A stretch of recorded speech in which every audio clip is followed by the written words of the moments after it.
nilikuwa na darasa la wanafunzi zaidi ya 100 na leo hii tumewagawia vyeti. Kwa ninamshukuru Mungu sana kwa ajili ya watu hawa. Pia namshukuru Mungu kwa ajili ya kamati yangu yote ambayo tumeshirikiana nao tangu tulipoanza umoja huu wa mabibu Unjubi, sasa iko kata ya Mabwepande, kwa uvumilivu mkubwa na ushirikiano ambao tumekuwa nao. Pia kwa leo kwa dhati kabisa namshukuru afisa maendeleo ambaye amekuwa pamoja na sisi mahali hapa. Ametoa elimu nzuri ya kuhusu maendeleo na kuhusu namna ya kujenga umoja wetu hata kuhakikisha tunafikia malengo yetu. Maana sasa tunakwenda kutengeneza Umapibu SACCOS ambao itaenda kutusaidia kopesheka na kusaidiana katika majanga mbalimbali.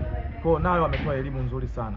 Pia alikuja ameambatana na viongozi na wanasheria kutoka katika kituo cha msaada wa kisheria, tumekuwa nao hapa na wametoa elimu nzuri ya kisheria, namna ambavyo mtu unaweza ukasaidiwa kisheria katika yale ambayo tunasumbuliwa. Ni kweli sisi kama madereva na maafisa usafirishaji tunahusika na vyombo vya moto vya pikipiki, tunazo changamoto nyingi sana za kisheria, hasa katika mikataba ambayo tumekuwa nayo, na pia ziko changamoto za kifamilia.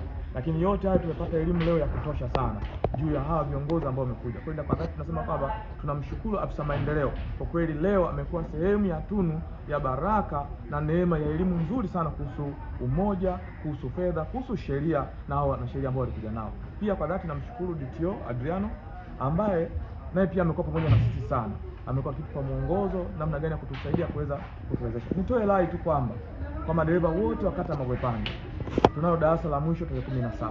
Niombe waje kwa wingi wapate kujifunza, wapate vyeti ili waweze kupata leseni. Maana tunapokwenda kwamba hakutakuwa dereva yote ambaye anaweza kufanya kazi katika viunga vya Dar es Salaam kama hana leseni.